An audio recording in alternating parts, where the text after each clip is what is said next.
नमस्कार दोस्तों, स्वागत है आप सबका।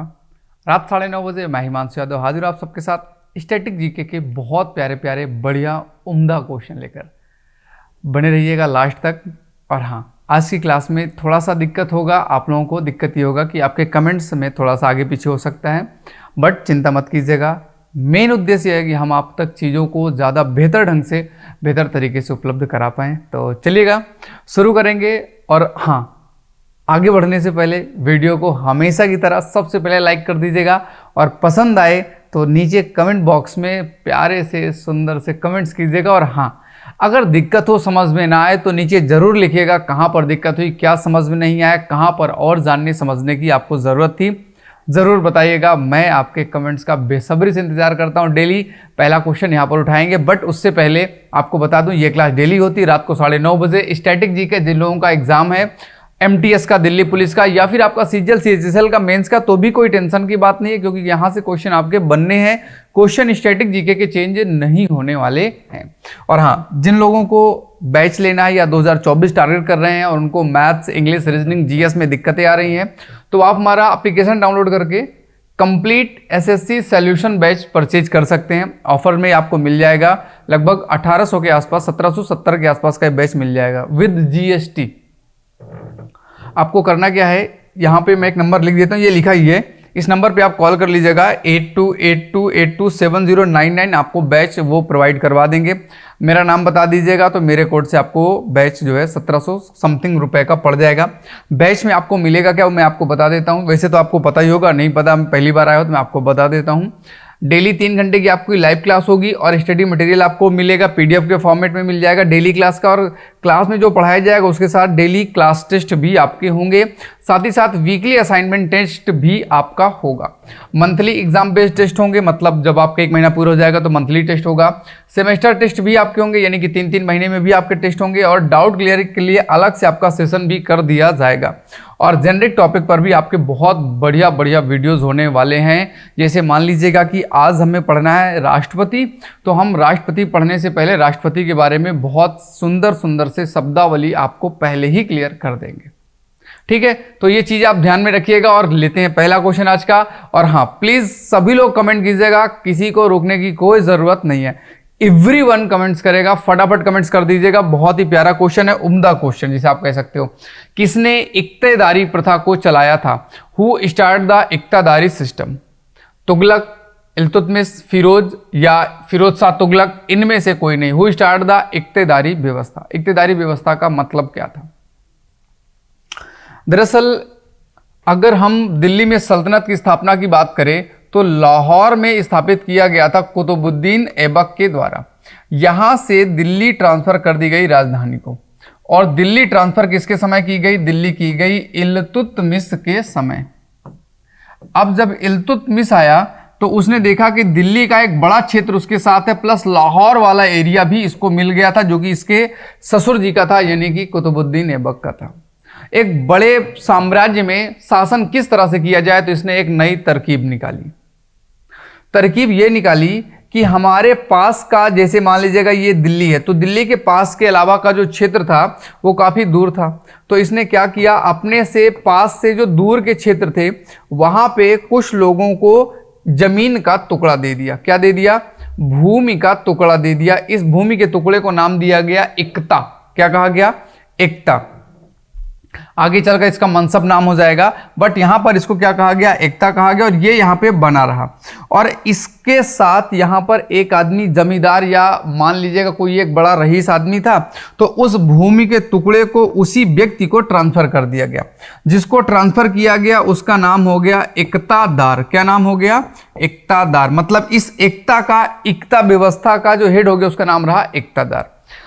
इस एकतादार का काम क्या था कि यहां पर इसको खेती करनी है, यहां से इसको पैसे कमाने हैं, रुपया कमाना है, और इसको अपने पास कुछ सेवक रखने हैं, कुछ सैनिक रखने हैं। क्या रखने हैं? सेवक और सैनिक रखने हैं। जब दिल्ली को जरूरत पड़ेगी सैनिकों की, तो ये एकतादार अपने सैनिक लेकर दिल्ली की क्या करेगा? मदद करेगा। अब खेती से मान लीजिएगा इसने कमाया कितना? 100 रुपया, और सैनिकों का खर्च इसके पास कितना है? 50 रुपया। इसकी खुद की सैलरी हो गई 20 रुपया। टोटल इसके पास कितना हो गया 70 रुपया।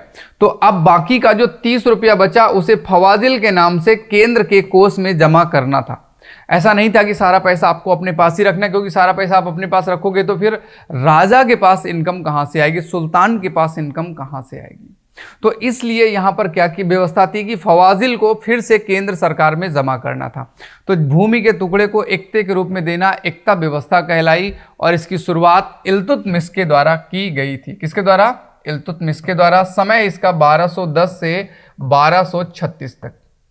इसी ने कुछ सिक्के भी चलाए थे, मैं यहीं पर लिख देता हूं, जैसे चांदी का टंका और जीतल जैसे सिक्के चलाए।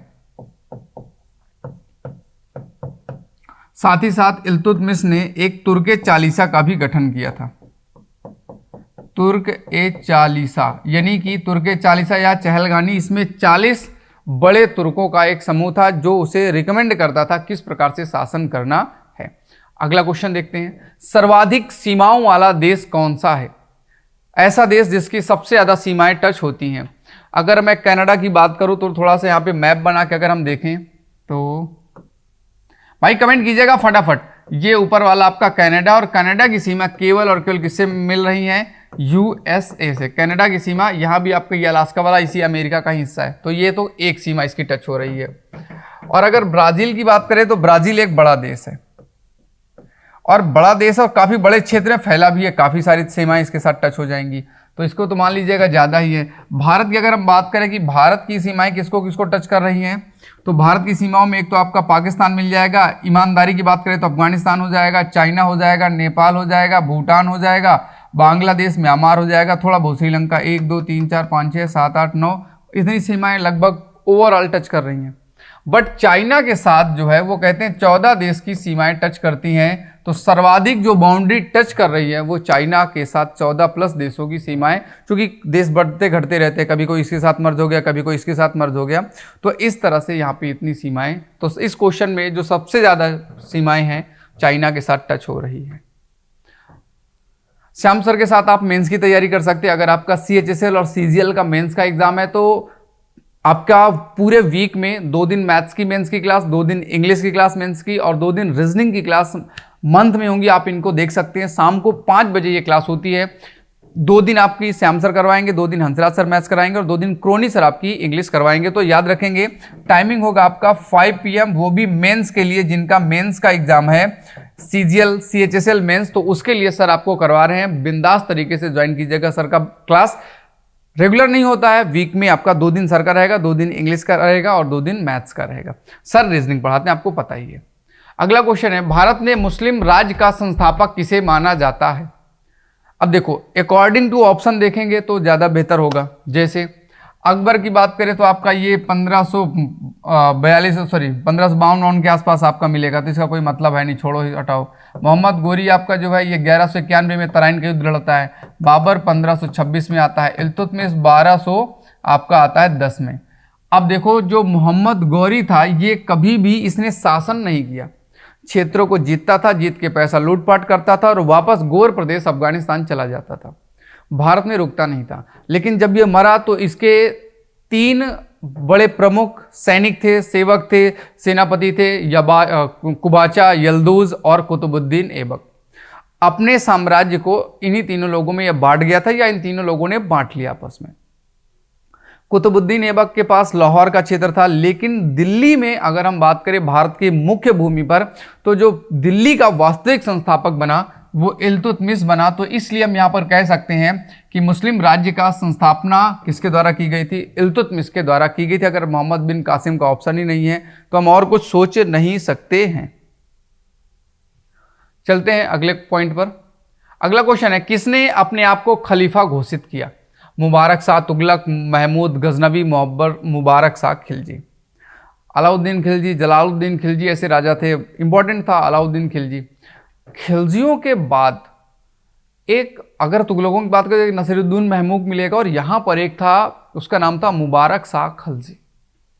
ये कहते हैं कि दरबार में थोड़ा सा पागल टाइप का था, बिना कपड़े पहन के घूमता था, इसे निर्वस्त्र स्त्री पुरुष पसंद हो, इसके दरबार में भी ऐसे ही होता था। और इसने स्वयं को खलीफा घोषित कर लिया था कि यार भाई सब कुछ तो मैं ही हूँ, टेंशन की कोई बात नहीं है, मोहम्मद साहब के बाद इस्लाम धर्म को आगे चलाने के लिए खलीफाओं की स्थापना की गई थी, उनके दामाद जो कि खलीफा वगैरह बने थे। अगला क्वेश्चन है, कृष्णदेव राय किसके समकालीन थे? कृष्णदेव राय की अगर हम बात करें तो आपका जो डेथ होता है या इनके साम्राज्य का अंतिम समय 1529 के आसपास होता है। कहते हैं लगभग 1507 के बाद ये राजा बनते हैं और 1470-80 के आसपास जन्म हुआ था।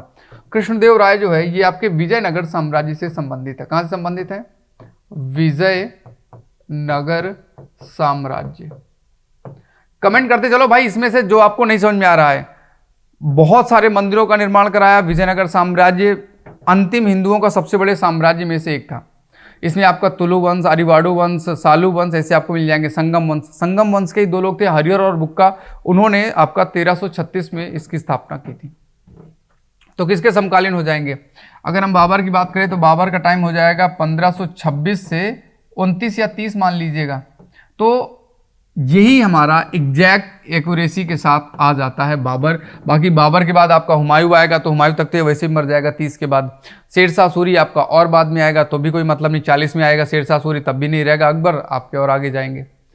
छोड़ते इसको यहीं पर, इसका सही आंसर हो जाएगा आपका बाबर। बाबर ने जो युद्ध लड़े थे उनसे क्वेश्चन आपके रेगुलर एग्जाम में आ रहे हैं। याद रखेंगे पानीपत का, खानवा का युद्ध, और इन युद्ध में कौन सी उपाधि टाइटल धारण की थी, चंदेरी का युद्ध, घाघरा का युद्ध, ये आपको याद रखना है। अगला क्वेश्चन देखते हैं। अगले क्वेश्चन से पहले भाई एक छोटी सी इन्फॉर्मेशन है। रात को डेली क्लास होती है स्टैटिक जीके की। आप गूगल में सर्च कर सकते हैं, यूट्यूब में सर्च कर सकते हैं, static GK by Himanshu Yadav. क्या सर्च करना है? Static GK by Himanshu Yadav, और आपको वहाँ पे बेहतरीन तरीके से बेहतर क्लासेस मिल जाएंगी। लगभग 70 के आसपास आपके पूरे वीडियोज़ हैं। आप क्लास नंबर 1 से लेकर 35 तक जीएस को पढ़ेंगे और 35 के बाद 36 से आपको प्रैक्टिस सेट मिल जाएंगे जहां पर एसएससी के प्रीवियस ईयर आपके पेपर सॉल्व कराए गए। तो वहां से आपका काम बहुत अच्छा हो जाएगा और आप वही क्वेश्चन देखेंगे बार बार एग्जाम में रिपीट हो रहा है। ये बहुत अच्छा है कि एसएससी ने नए क्वेश्चन नहीं पूछ के वही जो उसने पहले पूछ रखे हैं उन्हीं क्वेश्चन को रिपीट कर रहा है। 3 ओर से जल से घिरे हुए स्थलीय भाग को क्या कहते हैं? मतलब ऐसे मान लीजिएगा ये रहा अपना भारत, ये यहाँ पर आपका पूरे में पानी भरा हुआ है, ये इधर पानी हिंद महासागर का, अरब सागर, बंगाल की खाड़ी, पूरा पानी भरा। तो इस क्षेत्र को क्या कहते हैं? जैसे आपने मैप में देखा होगा,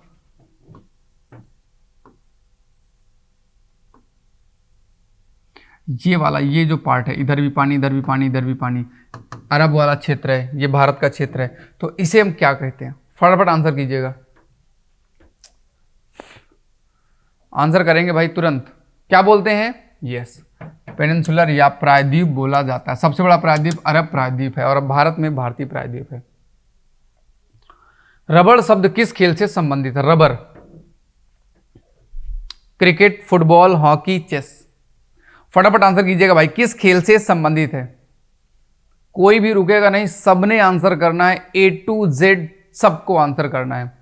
रबर शब्द किस खेल से संबंधित है? क्रिकेट से, फुटबॉल से, हॉकी से, शतरंज से। किससे संबंधित है? क्रिकेट से संबंधित है। किससे संबंधित है? क्रिकेट से संबंधित है। भारत की पहली आयरन स्टील कंपनी 1907 में स्थापित हुई। हम लोग कहते हैं आज़ादी से पहले भारत में एक सुई तक का निर्माण नहीं होता था, बट अगर हम देखें तो टाटा भाई जैसे लोग थे, धीरू भाई अंबानी जैसे काफ़ी लोग थे, और फिक्की भी बना दिया गया था फेडरेशन के लिए, व्यापारिक संघ के लोगों के द्वारा बनाया गया ताकि व्यापार भारत में चल सके। और आपने क्या नाम है, चंद्र गोपाल करके एक व्यक्ति थे, उनके एक समिति भी आती है 1944 में, इंडस्ट्री के विकास के लिए भी बहुत सारी संस्थाएं खोली गई। तो ऐसा नहीं है कि नहीं था, बट कुछ 1-2 लोगों के पास सीमित था। और पहली आयरन स्टील कंपनी जो है 1905 से 1907 के बीच में कहाँ खोली गई थी? जमशेदपुर में टाटा भाई के द्वारा खोली गई थी। टाटा के ट्रक आप लोगों ने देखे होंगे, टाटा की बहुत सारी कारें आती हैं जो कि बहुत मजबूत होती है क्योंकि इनके पास लोहा बहुत मजबूत है। ठीक है भाई, चलते हैं अगले क्वेश्चन पे। हाँ, शाम को 7:30 बजे घनश्याम सर के साथ मिलेगा, डेली फिजिक्स की क्लास होती है। इसके अलावा आप मिल सकते हैं सर के साथ मॉर्निंग में 10 बजे, 2 दिन क्लास होती है, फिजिक्स की स्पेशल क्लास होती है। तब तक अगले क्वेश्चन पर बढ़ जाते हैं। क्या है भाई? भारत में वैद्य प्रभुसत्ता किसमें निहित है? भारत की जो पावर है वो पावर किसके पास है?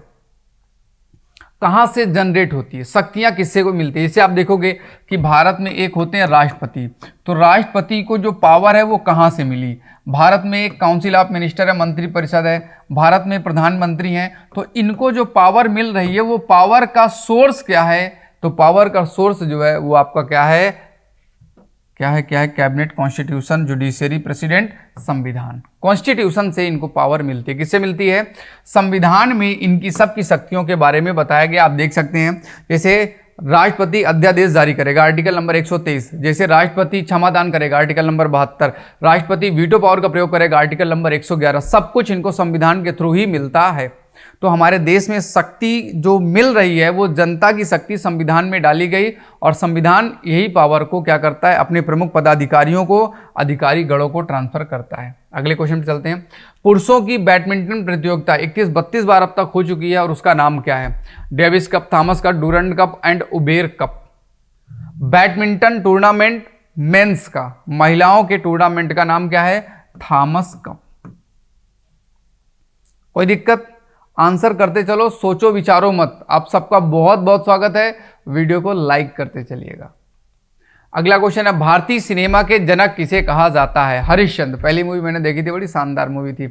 उसमें पता है पहले स्क्रीन पे लिख के आ जाता है कि अब क्या होने वाला है, और फिर इसके बाद वो स्क्रीन प्ले किया जाता है, और बड़ा तेजी से प्ले होता है, मतलब जल्दी से भाग। जैसे 2 की स्पीड आप मूवी देखो तो ऐसे वो स्क्रीन प्ले है। शुरुआत में दिखाया गया ये जो है हरिश्चंद्र में कि राजा अपने पुत्र के साथ शिकार कर रहे हैं, फिर गांव के लोग आते हैं, गांव वाले लोगों के साथ शिकार करने चले जाते हैं। वहीं पर उन्हें एक ऋषि मुनि मिल जाते हैं, वो उनको क्या बोलते हैं, उनसे चीज़ें मांग लेते हैं, और फिर वो 15-20 मिनट में मूवी खत्म हो जाती है। फिर इसके बाद श्री कृष्ण की कहानी उसी में आगे कंटिन्यू की जाती है। 40 मिनट के आसपास टोटल पूरी मूवी जाती है। तो भारत में सिनेमा के जनक दादा साहब फाल्के, इसी वजह से फाल्के पुरस्कार भी सिनेमा का सबसे बड़ा पुरस्कार माना जाता है। अगला क्वेश्चन है, राष्ट्रीय विज्ञान दिवस किस के उपलक्ष्य में किस तारीख को मनाया जाता है?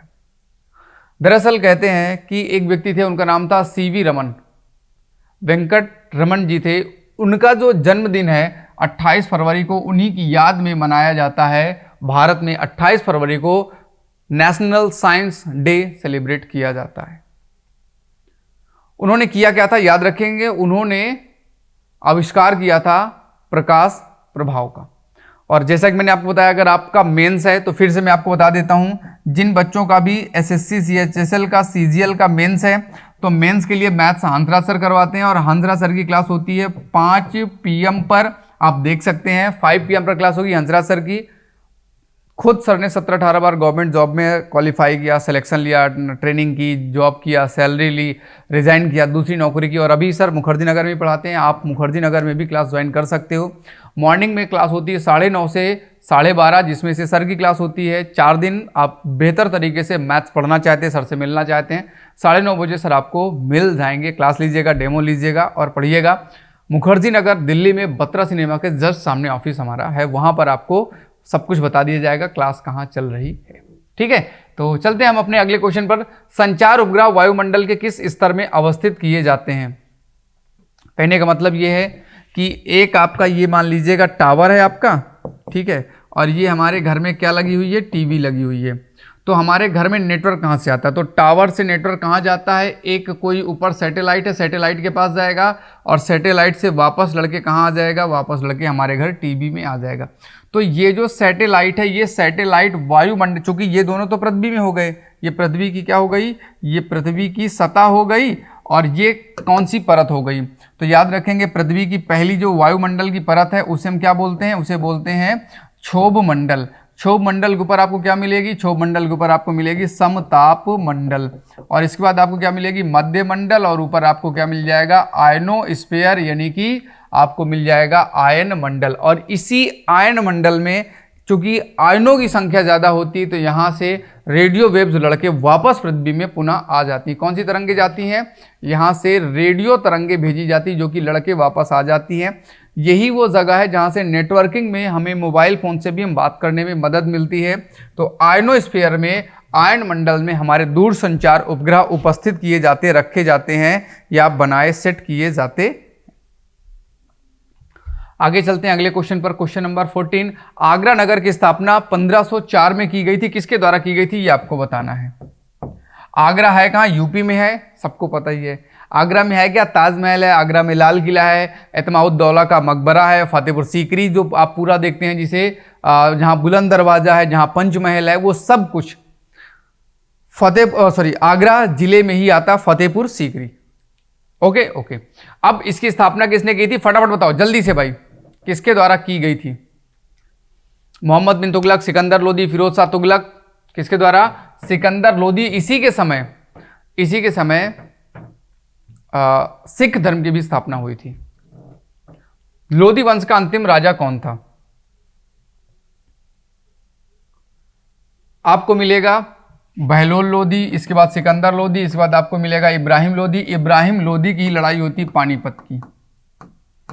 पानीपत की लड़ाई 1526 में होती है बाबर और इब्राहिम लोदी के बीच। इब्राहिम लोदी को हरा दिया जाता है और यह दिल्ली सल्तनत का आखिरी शासक है, अंतिम शासक है, क्योंकि इसके बाद आपके जो सुल्तान हैं, सुल्तानों का काम खत्म हो जाएगा, इसके बाद मुगल आ जाएंगे। तो दिल्ली सल्तनत का अंतिम शासक भी इब्राहिम लोदी हो जाएगा। आगे चलते अगले क्वेश्चन पर। कोई दिक्कत, कोई परेशानी?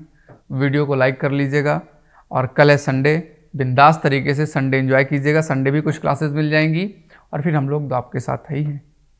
चलिएगा, करंट अफेयर डेली होती है 8 बजे अखिलेश सर के साथ। तो करंट अफेयर का तो कोई तोड़ ही नहीं, सुबह आप लोग सब लोग देखते ही हो करंट अफेयर कितना बेहतरीन चल रहा है। और सर आपके क्वेश्चन के साथ साथ डेली का जो भी अपडेट है वो सारा कुछ आपको करवाई देते हैं। याद रखेंगे, मॉर्निंग में अखिलेश सर के साथ क्लास होती है 8 AM पर आपकी करंट अफेयर। करंट अफेयर में करंट के ही क्वेश्चन कराए जाते हैं, पीछे के नहीं कराए जाते। जो आज की न्यूज़ है वही आपको सुबह 8 बजे करवा दी जाएगी। भारत का संसदीय प्रणाली किससे प्रभावित है?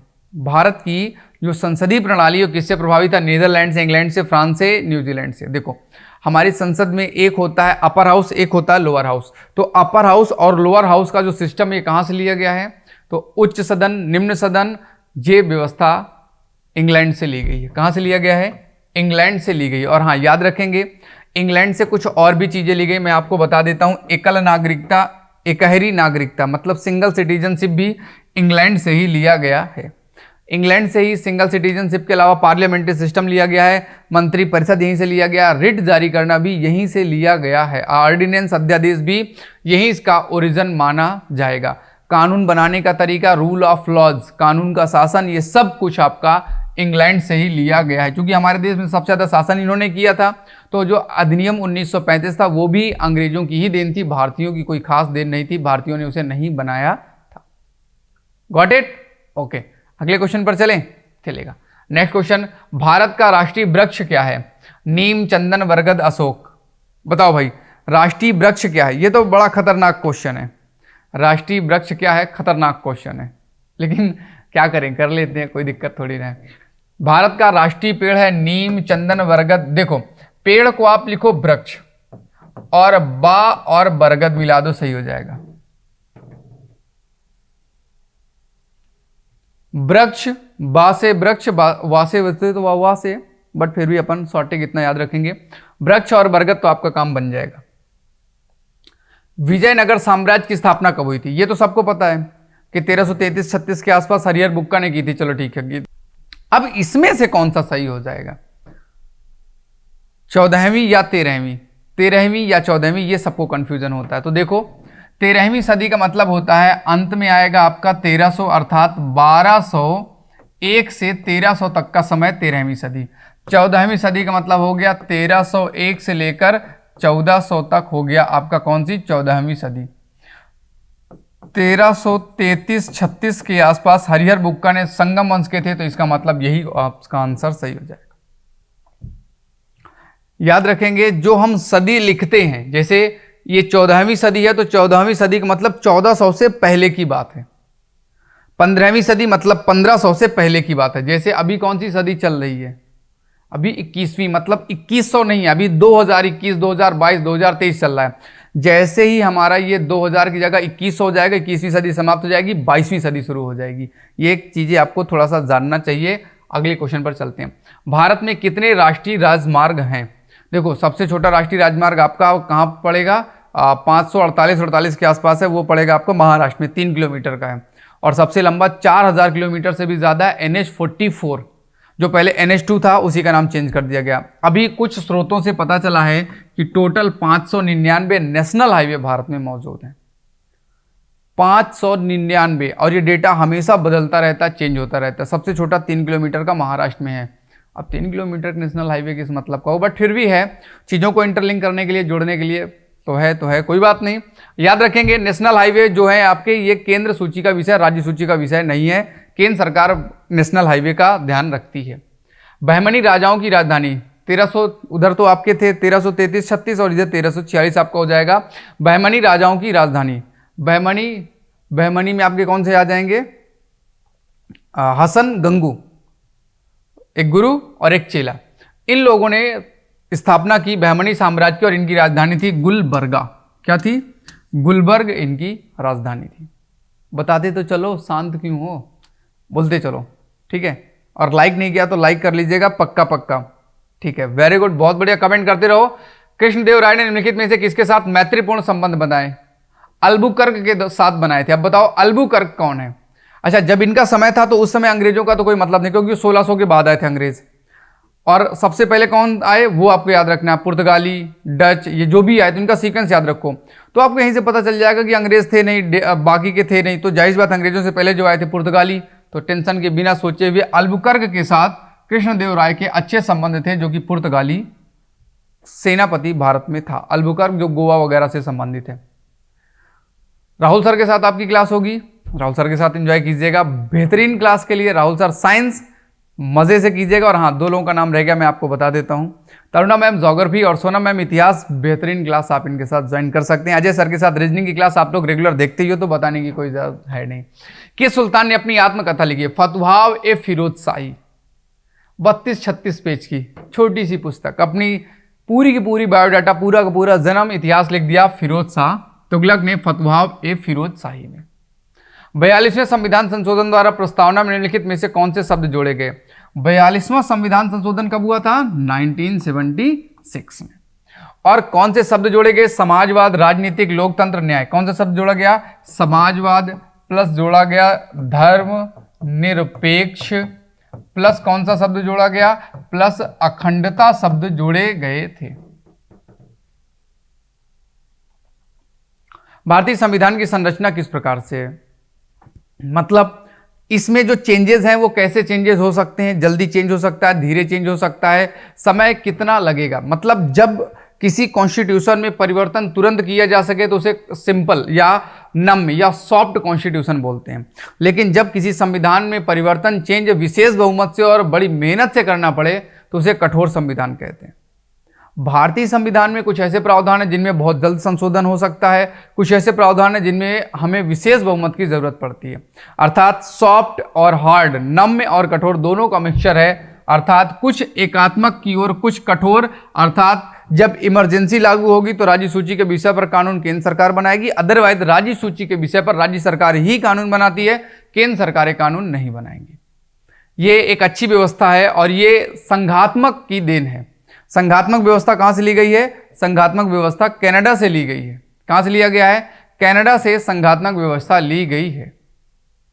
आगे चलते हैं, भारतीय संविधान का अभिभावक किसे कहा जाता है, अर्थात हमारे कॉन्स्टिट्यूशन का, हमारे संविधान का संरक्षक किसे माना जाए, कौन उसका गार्जियन के रूप में काम करेगा, राष्ट्रपति, प्रधानमंत्री, निर्वाचन आयोग, सर्वोच्च न्यायालय।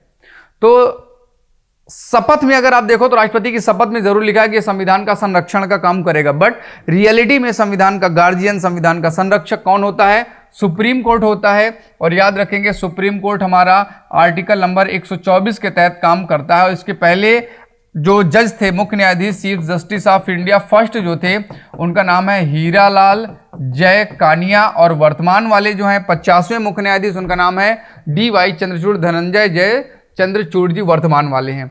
सुप्रीम कोर्ट में अभी 33+1 जजों की व्यवस्था है, पहले जजों की व्यवस्था 7+1 थी। अगर मुख्य न्यायाधीश की सैलरी की बात करें 2,80,000 मिलती है, बाकियों को 2,50,000 सैलरी प्राप्त होती है। ये सैलरी की बात है और इनके पास बहुत सारी पावर होती है। और आज के क्वेश्चन यहीं पर समाप्त होते हैं, बट कोई बात नहीं, आप लोगों को बताकर जाना है कि आपको ये क्लास कैसी लगी। कोई दिक्कत, कोई समस्या तो नीचे कमेंट कीजिएगा, मैं आपके कमेंट्स जरूर पढ़ूंगा और मुझे अच्छा लगेगा अगर आप अच्छे कमेंट्स करोगे। और कोई समस्या है, कोई चीज़ गलत मैंने बताई है तो उस पर भी आप ज़रूर मुझे की आउट कीजिएगा, फाइंड आउट कीजिएगा कि सर यहाँ पे थोड़ा सा हमको ऐसे समझ में आता है, आपने थोड़ा सा उसको जल्दी कर दिया, तो थोड़ा सा धीरे बताइएगा। जो भी आपकी वॉट समस्या है उसे हमारे साथ यानी कि राइस स्मार्ट की टीम के साथ ज़रूर शेयर कीजिएगा। मैं आपके साथ था हिमांशु यादव। उम्मीद करता हूँ आपको क्लास पसंद आया होगा और फिर मिलूंगा एक अच्छे सेशन के साथ, अच्छी क्लास के साथ। और हाँ, मेहनत करते रहिएगा, मेहनत व्यर्थ नहीं जाएगी, लेकिन तरीके कभी कभी बदलने पड़ते हैं, क्योंकि हो सकता है सेम तरीका ज़रूरी ना हो। मेहनत करनी है, ईमानदारी के साथ मेहनत करनी है। इन्हीं कुछ शब्दों के साथ आज की क्लास में मैं लेता हूँ विराम। Tata bye, take care, have a nice day.